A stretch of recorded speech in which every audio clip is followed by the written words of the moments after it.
प्रधानमंत्री नरेंद्र मोदी आज रेडियो पर मन की बात करेंगे। ये कार्यक्रम सुबह 11 बजे रेडियो और टीवी पर प्रसारित होगा। कोरोना को लेकर प्रधानमंत्री नरेंद्र मोदी देश को नया मंत्र दे सकते हैं। उम्मीद की जा रही है कि पीएम मोदी भारत चीन संबंध पर भी संदेश दे सकते हैं।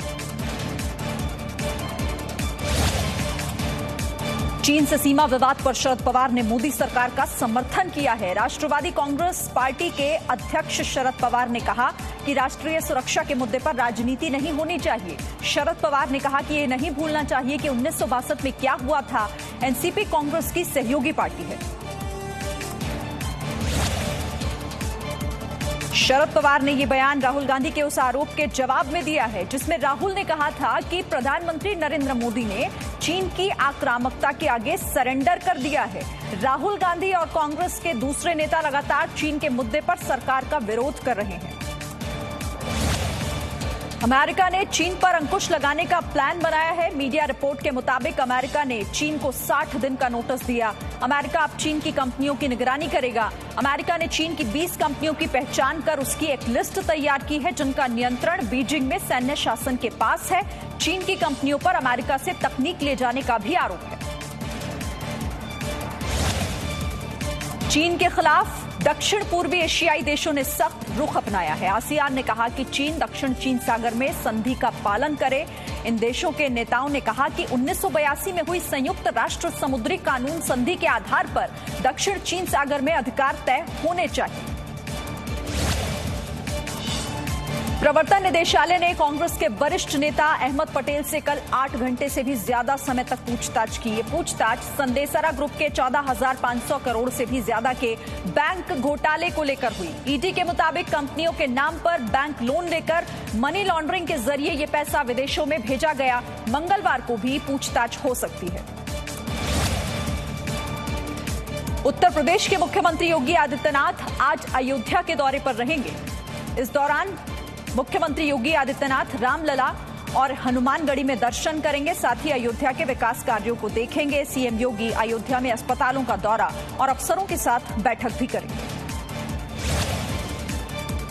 अयोध्या में मस्जिद बनाने के लिए सरकार ने सुन्नी सेंट्रल वक्फ बोर्ड को 5 एकड़ जमीन दे दी है। ये जमीन राम जन्मभूमि से लगभग 25 किलोमीटर दूर लखनऊ हाईवे पर है। इलाका NH 28 से लगा हुआ है। मामले के पक्षकार रहे इकबाल अंसारी चाहते हैं कि इस मस्जिद की जमीन पर हॉस्पिटल और स्कूल बने।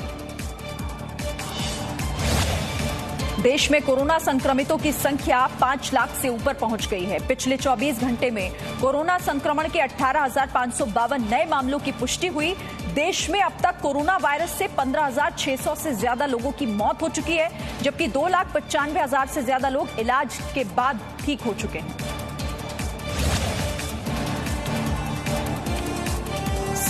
दुनिया में कोरोना संक्रमितों का आंकड़ा 1 करोड़ को पार कर गया है। ताजे आंकड़ों के मुताबिक दुनिया में 1,66,000 लोग कोरोना संक्रमित हैं। इनमें से 54,51,000 लोग ठीक होकर अपने घर लौट चुके हैं, जबकि 5,540 लोग अब तक अपनी जान गंवा चुके हैं। देश के 85% कोरोना के मरीज 8 राज्यों में मौजूद हैं। केंद्र सरकार के मुताबिक महाराष्ट्र, दिल्ली और तमिलनाडु की स्थिति सबसे ज्यादा खराब है। देश में कोरोना मरीजों के ठीक होने के आंकड़े भी 61% से ऊपर पहुंचे। स्वास्थ्य मंत्रालय के मुताबिक कोरोना महामारी से होने वाली मौत करीब 3% है। गृह मंत्री अमित शाह ने दिल्ली के स्वामी सत्संग व्यास परिसर में बने 10,000 बेड के कोविड केयर सेंटर का दौरा किया। दिल्ली के मुख्यमंत्री अरविंद केजरीवाल भी उनके साथ थे। भारत तिब्बत सीमा पुलिस को इस केंद्र के प्रबंधन की जिम्मेदारी दी गई। अगले 2 दिनों में यह सेंटर काम करने लगेगा। दिल्ली के मुख्यमंत्री अरविंद केजरीवाल ने कहा है कि दिल्ली के अस्पतालों में 40% बेड बढ़ाए गए हैं। इनमें से आधे बेड अभी भी खाली हैं। दिल्ली में कोरोना संक्रमितों की जांच के लिए घर घर जाकर सर्वे का काम भी शुरू हो चुका है।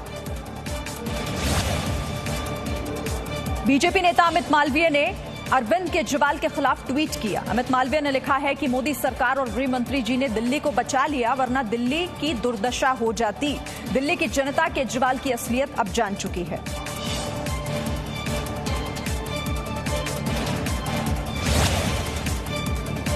टिड्डियों का झुंड दिल्ली होते हुए उत्तर प्रदेश तक पहुंच गया है। नोएडा के दनकौर में टिड्डियों का झुंड आसमान में मंडराता दिखा। दिल्ली के छतरपुर में टिड्डी देखे गए, जिसके बाद दिल्ली के पर्यावरण मंत्री गोपाल राय ने अधिकारियों के साथ आपात बैठक बुलाई। वन विभाग को खास निर्देश दिए गए। जयपुर एयरपोर्ट पर टिड्डियों के पहुंचने से विमानों के संचालन में परेशानी हुई। कल शाम एयरपोर्ट पर इंडिगो की एक फ्लाइट लैंड होने वाली थी। ठीक उसी समय रनवे पर बड़ी संख्या में टिड्डी जमा हो गई। दमकल विभाग की गाड़ियों ने हॉर्न बजाकर टिड्डियों को रनवे से हटाया। दिल्ली पुलिस ने खालिस्तान लिबरेशन फ्रंट मॉड्यूल का भंडाफोड़ किया। पुलिस ने 3 खालिस्तानी आतंकियों को गिरफ्तार किया है। जानकारी के मुताबिक आतंकियों की साजिश दिल्ली को दहलाने की थी। पाकिस्तान की खुफिया एजेंसी ISI उत्तर भारत में टारगेट किलिंग करवाने की साजिश रच रही थी। बिहार के 8 जिलों में भारी बारिश और बिजली गिरने का रेड अलर्ट जारी किया गया। 72 घंटे सावधान रहने को कहा गया है। आपदा प्रबंधन और NDRF की टीमें भी तैनात की गई। उत्तर बिहार के कई इलाकों में लगातार बारिश हो रही है। फारबिसगंज के आसपास नदियों का जलस्तर बढ़ा हुआ है। मौसम विभाग ने असम में आज भारी बारिश की आशंका जताई। राज्य के 16 जिलों में 2.5 लाख से ज्यादा लोग बाढ़ से प्रभावित हुए हैं। डिब्रूगढ़ के कई सरकारी दफ्तरों में बाढ़ का पानी घुस गया। राज्य में अगले 3 दिन बारिश से राहत के आसार नहीं मिलने वाले। हैदराबाद में भी तेज हवा के साथ भारी बारिश हुई। लगातार आधे घंटे हुई बारिश के बाद कई सड़कों पर पानी भर गया। मौसम विभाग ने कहा कि आज भी तेज बारिश हो सकती है। राज्य के कई जिलों में लगातार बारिश हो रही है।